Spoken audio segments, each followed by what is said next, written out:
الحمد لله سميع الدعاء واسع الفضل والعطاء مسبغ النعم والآلاء وكاشف السوء والبلاء، وأشهد أن لا إله إلا الله وحده لا شريك له ذو العزة والكبرياء، وأشهد أن محمدا عبده ورسوله المبعوث بالحنيفية السمحاء، صلوات ربي وسلامه عليه وعلى آله وصحبه الأصفياء والتابعين ومن تبعهم بإحسان إلى يوم البعث والجزاء.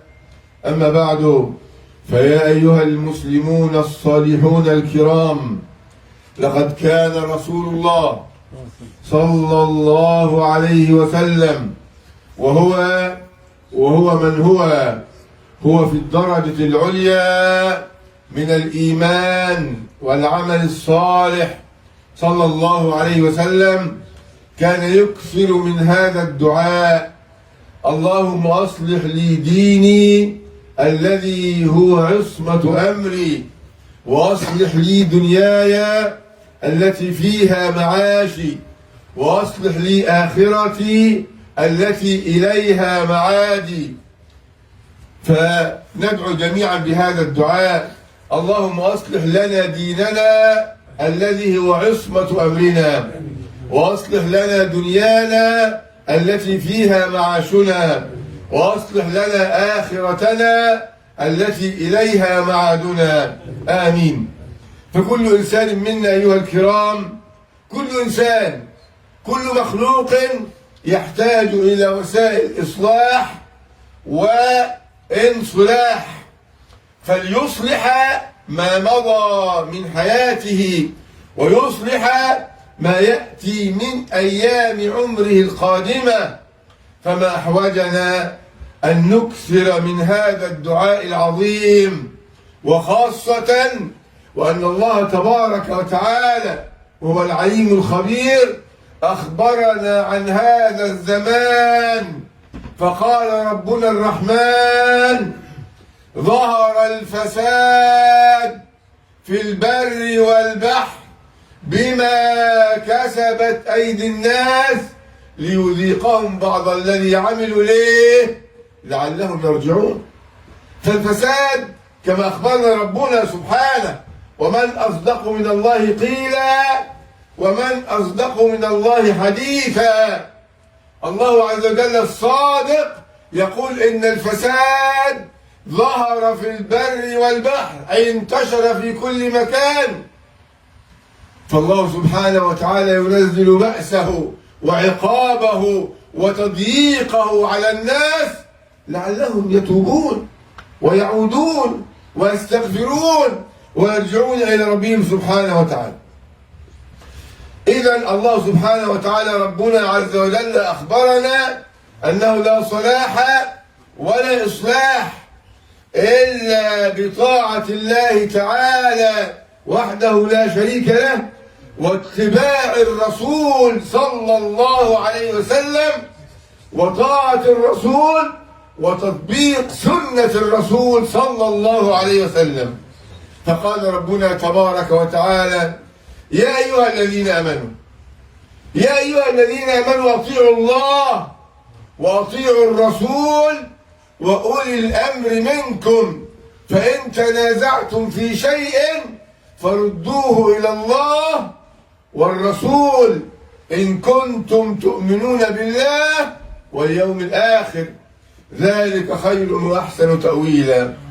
فالله ربنا سبحانه وتعالى ينادينا بحرف النداء: يا إيه؟ ينادينا بأجمل صفة وأحب صفة كلنا نحبها، بل حتى هذه الصفة لو هي مش موجودة في إنسان يحب يتنادى بيها برضه، رغم إن هو يعلم من داخل نفسه أنه ليس مؤمن، لكن لا مانع يتقال له يا مؤمن وهو ليس بمؤمن. وأنتم مؤمنون والله يناديكم فيقول يا أيها الذين آمنوا، يعني حرك قلبك، حرك العهد الذي بينك وبين ربك بأنك آمنت. فهذا الإيمان يستدعي منك أن تطيع الذي آمنت به، يستدعي منك أن تطبق كتابه وسنة رسوله صلى الله عليه وسلم على نفسك وعلى أهلك وفي مجتمعك وفي كل حياتك. يا أيها الذين آمنوا أطيعوا الله وأطيعوا الرسول. قال أطيعوا الله وأطيعوا الرسول، كرر فعل أطيعوا مع الله ومع الرسول صلى الله عليه وسلم، لأن الله يطاع لأنه الإله، والرسول يطاع لأنه رسول الله صلى الله عليه وسلم. فالله عز وجل هو الذي خلقنا، وهو الذي رزقنا، وهو الذي أوجدنا، ونحن إليه راجعون. فلا بد وأن نطيعه حتى يرضى عنا ربنا سبحانه ويدخلنا جنات النعيم مع النبيين والصديقين والشهداء والصالحين. ونطيع الرسول لأنه صلى الله عليه وسلم هو الذي يدلنا على الله تبارك وتعالى، ولأن الله أمرنا بذلك. الله أمرنا بذلك في كثير من الآيات وسنذكرها إن شاء الله تبارك وتعالى. فإذا الله تبارك وتعالى استفتح هذه الآية بهذه الصفة الجميلة، صفة الإيمان، ووصفنا أيها الكرام وهو ينادينا بوصف محبب إلينا ليفتح قلوبنا ويشرح صدورنا حتى نقبل على طاعته وطاعة رسوله صلى الله عليه وسلم. ولذلك يجب على كل مؤمن أن يسارع إلى طاعة الله وإلى طاعة رسوله صلى الله عليه وسلم مهما كلفه الأمر، لأن هذا هو الإيمان، وهذه هي تكاليف الإيمان، وهذا هو مقتضى الإيمان.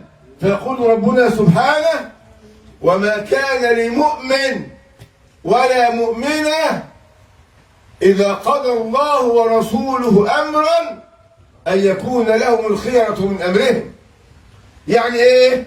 يعني ربنا بيقول إنه هو سبحانه وتعالى أو رسوله صلى الله عليه وسلم إذا أمر الله بأمر أو أمر رسوله بأمر أو نهى عن شيء، فما ينبغي لمؤمن أن يقدم اختياره هو على أمر الله أو أمر رسوله صلى الله عليه وسلم، بل يقول سمعنا وأطعنا ويستجيب لله سبحانه وتعالى.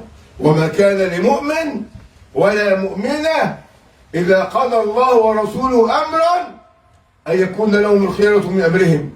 طب اللي يعاكس يقول أصل أنا متعود على الحكاية دي، أصل أنا ما بحبش الحكاية دي، أصل أنا بحب الحكاية التانية دي، أصل كلمة أصل دي بعد منها كلام باطل.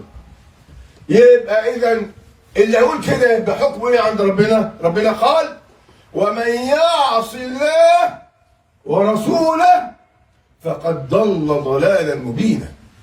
يعني ابتعد عن دين الله ابتعادا واضحا. ولذلك أيضا قال ربنا سبحانه وتعالى يدعون أيضا للاستجابة له، فقال سبحانه وتعالى: للذين استجابوا لربهم الحسنى. يعني الذي يستجيب لله له الحسنى أي الجنة، والذين لم يستجيبوا له لو أن لهم ما في الأرض جميعا ومثله معه لافتدوا به أولئك لهم سوء الحساب ومأواهم جهنم وبئس المهاد. يبقى الذي يستجيب لله له الجنة يوم القيامة إن شاء الله تبارك وتعالى. بعد هذا النداء الإيمان يا أيها الكرام يأتي الأمر من الله تبارك وتعالى، فيقول ربنا بعدما أمرنا وندانا بنداء الإيمان قال: يا أيها الذين آمنوا قال إيه؟ أطيعوا الله وأطيعوا الرسول. هذه ليست الآية الوحيدة في ذلك، بل ربنا أمرنا في آيات كثيرة بطاعته وطاعة رسوله صلى الله عليه وسلم. فقال ربنا: قل أطيعوا الله وأطيعوا الرسول.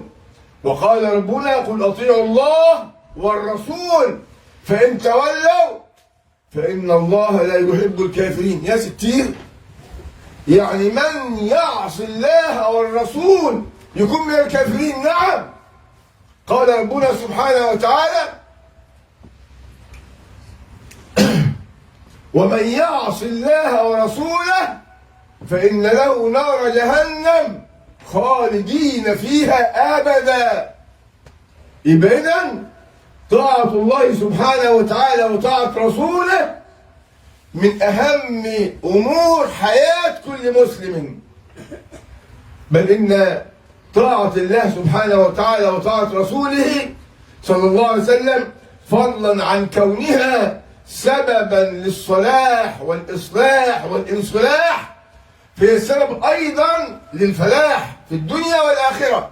فقال ربنا: إنما كان قول المؤمنين إذا دعوا إلى الله ورسوله أن يقولوا سمعنا وأطعنا. مش زي غيرنا نقول سمعنا وعصينا، لا، المؤمن يقول سمعت كلام الله وكلام رسول الله واستجاب قلبي ونطق لساني وعملت جوارحي بطاعة الله سبحانه وتعالى.